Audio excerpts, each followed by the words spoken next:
Another pair of audio glasses has made their way to my face, and this time they're a bit more targeted to gamers. I mean, we are talking about Razer here after all. So, this is Joshua Vergara. What's going on, everybody? Here are my thoughts on the Razer Anzu Smart Audio Glasses. Oh, I gotta clean them. So this is going to be the format of what worked and what didn't. So what worked here is the accessible design. The pair that I have are the rectangular variety, which is one of two different shapes that you can get of these audio eyeglasses. In both of these shapes, you can also get two different sizes, which I think is a great move by Razer. I've used a handful of these products by now, and usually the pairs come in like one size fits all, which also means one size squeezes JV's head. It took a while for me to get this rectangular shaped pair, and then it took me a few weeks after that to get the prescription lenses finally put in them. That is one of the prerequisites I have for me to cover smart glasses. I'm nearsighted, so I need to have the prescription lenses put in.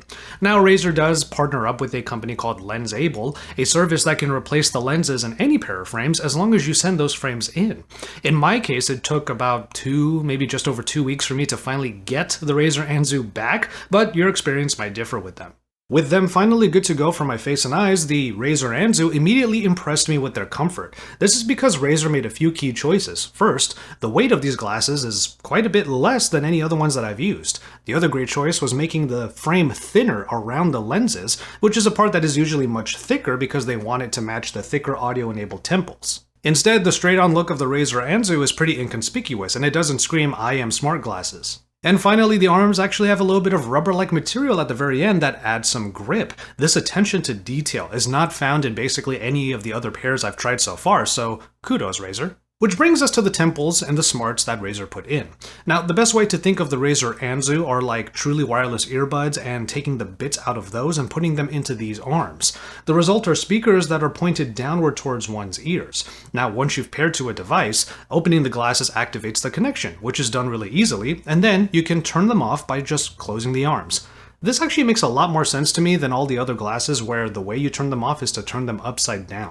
Now, all of that said, you don't get much by way of the features. For example, the Amazon Echo frames add in their voice assistants that you can literally call out to, and notification readouts, but none of that is here. Personally, I'm fine with that, even if it would have been a nice thing to have. The controls are done via touch-sensitive areas on the temples where you can easily feel a little bump at the very front. You have to be really intentional with the presses, but you can just go ahead and play pause or skip among the playlist, and you can activate voice assistants by holding down on that area. Now, another nice thing to have would have been volume control, but I actually don't really find that too hard to look past. The reason why I feel like I can give these glasses a couple of those passes on the missing smart layers is because the Razer Anzu are actually the first pair of smart glasses that I feel comfortable wearing for long periods of time, even when the battery goes out. That said, the battery life on these is pretty good, topping out at around 5 hours, even when the volume is above 60%. Now, that's an amount of time that might be just decent for, let's say, truly wireless earbuds, but it's actually above average for all of the smart glasses that I've tried so far. Now, if you're not using them for long periods of time and at lower volumes, the glasses are able to go for a full workday, making your audio content always at the ready with a simple press of the temple when you're ready for it. And because the glasses are accessibly designed, they're just as simple to keep on my face because they look normal enough and don't weigh anything down. This is compared to other glasses where the audio is the motivation to keep them on, and when they die, I'd rather just put them back on the charger and wear a more comfortable pair in the meantime. With the Razer Anzu and my prescription lenses installed, I don't mind if the battery is dead because they're easy to just keep on anyway. Now, this is where I inevitably have to mention that the glasses are not the best sounding audio product, but as I always say in reviews of this kind of product, they're not trying to be. The sound coming from the Anzu are best described as your smartphone's loudspeaker, but more or less brought up to your ears, giving a similar sound profile that is lacking in bumping bass and is best suited for vocal content. My personal go-to scenarios are podcasts and audiobook material, all of which work just fine in plenty of situations ranging from work from home to even during my in-gym lifting sessions. Speaking of the gym, the Anzu have an IPX4 rating, making them able to withstand a little bit of wetness without issue. And speaking of vocal content, taking calls, whether voice or video, using the Anzu is another pleasant example of the convenience these glasses provide, because the audio experience is actually better for both parties.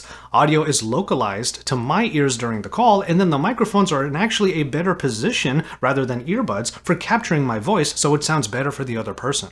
But Razer did make it clear that this new lifestyle gadget would be good for gamers. Now, I'd say mobile gamers is a better and more specific target. As I said before, these speakers are like taking your phone and moving it closer to your ears. If you're playing your games on the loudspeaker of your phone anyway, usually, then that would make a lot of sense. The Razer Anzu do come with a low latency gaming mode, but between it and the normal operating mode, I didn't perceive any real difference in latency. I do, however, definitely experience way better response times with the Anzu compared to other frames, like my Bose frames. So all of this put together means it's a good companion for my game sessions like with Wild Rift. At least I don't have to bother anyone else when I'm playing, when I'm struggling to win my lane. Alright, so let's get into the things that didn't work. Unfortunately, the light and airy feel of the Razer Anzu were achieved by opting for a simple, glossy, and smudge-prone plastic build. Because the tech inside already ups the price to a significant degree, I kind of get why the overall feel will somewhat suffer.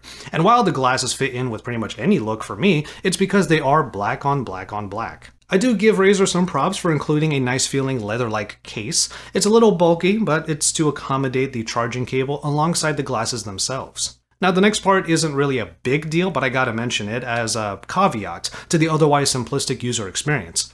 Making both temples singular audio devices like truly wireless earbuds might help with the latency and the sound, but it also means that both arms have to be charged separately. Then you have an included charging cable that is of a Y shape, connecting from USB to two connectors that magnetically snap onto the contacts on the bottom of each temple. With the pretty decent battery life, it takes around 90 minutes to get the battery to go from 0 to 100. And charging one's glasses might feel like a weird thing to do for some of you, but it's just another thing to plug in before bed. And as I said before, the audio is decent and definitely not the kind you would want to go for if you want to thoroughly enjoy content like music. Even in the Anzu app, which lets you customize the button presses, it also gives you just a few options for the EQ, all of which don't really do much to change the sound experience. But there is one more issue, and that is sound leakage. Let me demonstrate while I do the next few sentences of this script. This is true for any one of the products that you have like this that are at full volume, but it's definitely most prevalent with these. I'm sure you can hear it right now. Anyone near enough to me, even outside, can tell that I'm rocking out right now to the Initial D soundtrack. So if you're just in the office, or the work-from-home space, or playing games and media on your phones in bed, this isn't a big deal probably. But if you don't want to bother anybody else, it's definitely something to consider. And finally, we have the ultimate cost, which you can expect to increase quickly if you want prescription lenses put into the Razer Anzu. My lens-able charge after Razer's coupon, which is included with the purchase of these, was still around $100 for the prescription lenses, which is on top of the $199 that these glasses originally go for. Altogether, that is a price of, let's say, a designer pair with prescription at your local optometrist. Now, those of you who don't need prescription lenses at all can look toward the Anzu and similar pairs of smart glasses for the convenient audio addition, but you can also get some benefit from these with either the shaded lenses for sunglass wearing or the blue light blocking filters. But for those of us who use glasses on the daily, these high prices are kind of nothing new. And if you're already deliberating whether or not to get that premium pair at your optometrist, well, the glasses like the Anzu are now on the same echelon, only they're offering something a little bit different. So if you put, let's say, like a Gucci pair next to the Razer Anzu, in some ways the choice comes down to vision and style and vision and sound. So tell me, which one would you choose? And so there you have it. Let me know what you think of the Razer Anzu and audio glasses in general in the comment sections down below. For more videos like this, drop some likes on this one and subscribe to my channel. For now, I'm going to go ahead and call it on this one. Thank you so much for watching. Take care of yourselves and each other, and enjoy your tea, everybody.